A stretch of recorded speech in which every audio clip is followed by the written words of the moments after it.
Breaking taboos, social disclosure. Mother/Father God. Channel, Core 3 May, PSD.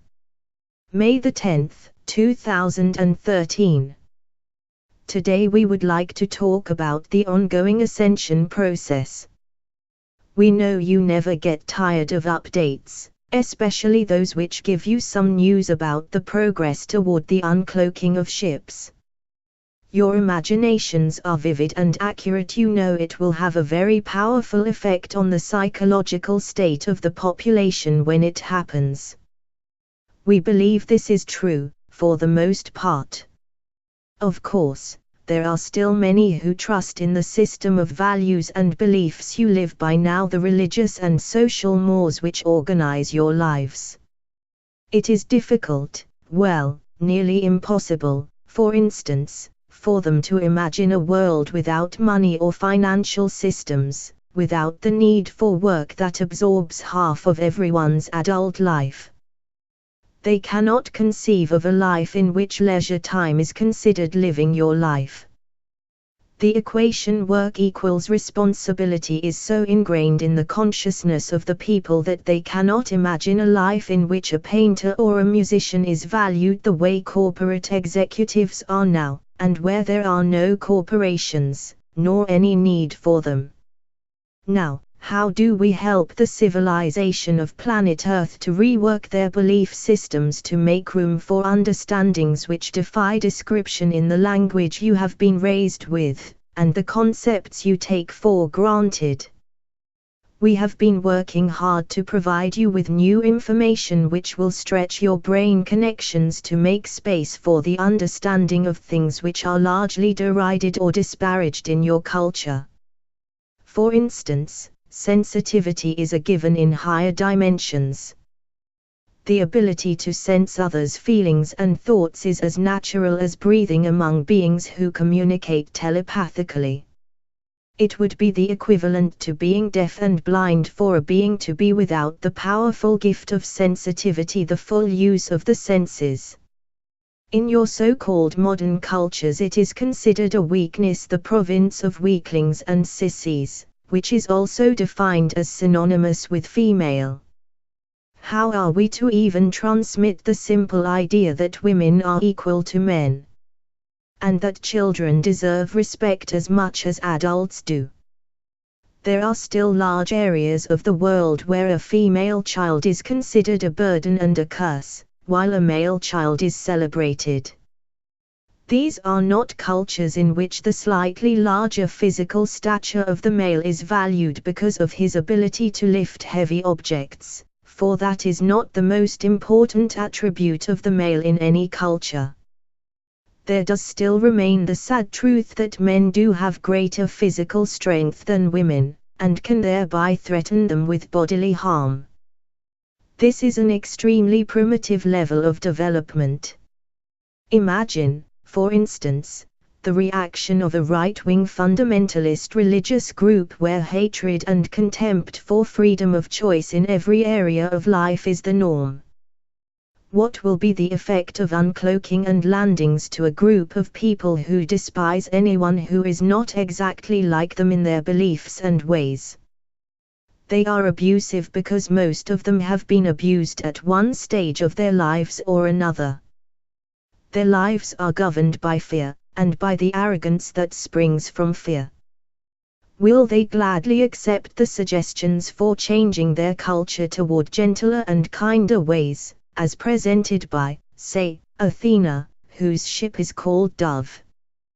Will any of the large institutions of planet Earth be willing to voluntarily accept that the era of the feminine has begun, and that in the millennia to come women will be the leaders while men play a supporting role? Advanced technology will not only replace oil, gas and nuclear power. It will also level the physical differences between male and female. When children can drive and women can work at any endeavor a man can, how will males find their balance and their self-worth? So you see, dear ones, there is much more to this declokic business than simply showing the world that you are not alone, or that your brothers and sisters are not hostile. There is the profound experience of culture shock to be taken into account. We know from past experience that poor people who win the lottery often wind up a year later with less than they started with. We also know that disruptions in the social network are frequently accompanied by increases in violence and mental illness.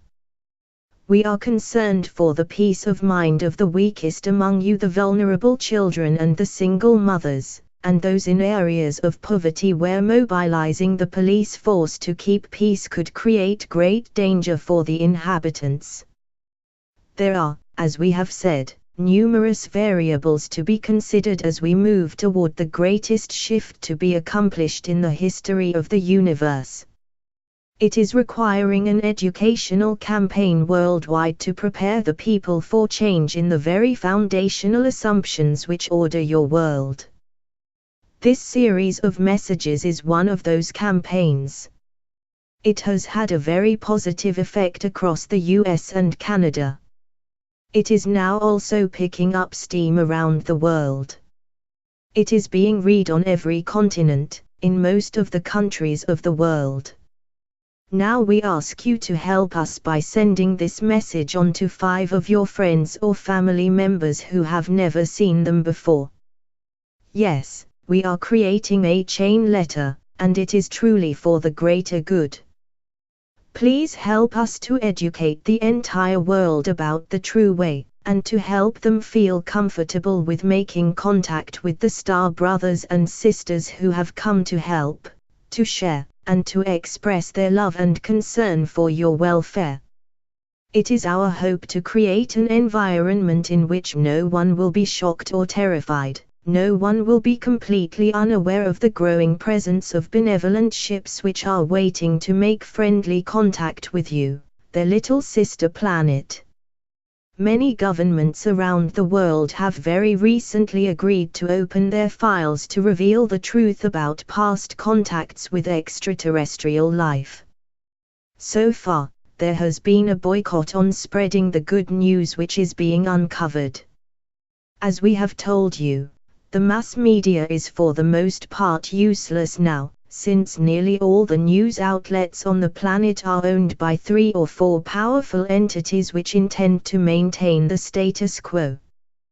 The others are simply cowed into offering nothing but celebrity news and a few tidbits of local politics, mostly focusing on the personalities and sexual habits of individuals. We have often said that everything is perfect just as it is, that events unfold as they need to, and that all will be uncovered when the time is right. This is true of the era you are living through now. Look how the seemingly trivial pursuit of lurid sexual details has had a liberalizing effect on attitudes about sexuality and reproduction.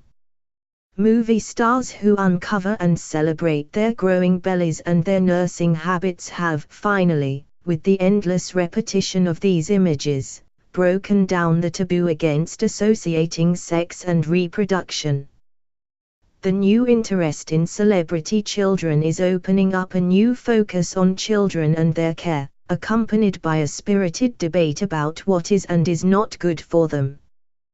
The iconic photographs of pregnant women have finally, by repeated exposure, extinguished the aversion to discussing, or even acknowledging issues surrounding bonding, marriage, sexuality and child-rearing in a way that would have been impossible just 50 years ago.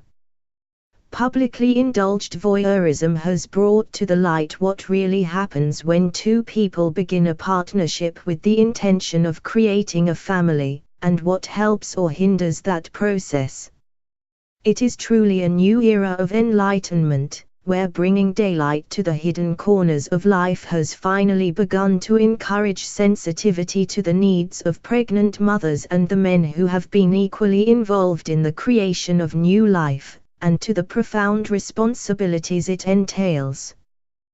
Would you have thought, a few years ago, that the Kardashian habit of flaunting and exploiting the voluptuous female form would have led to a series of family life lessons in glorifying reproductivity in addition to showcasing the sexuality of a multiracial family.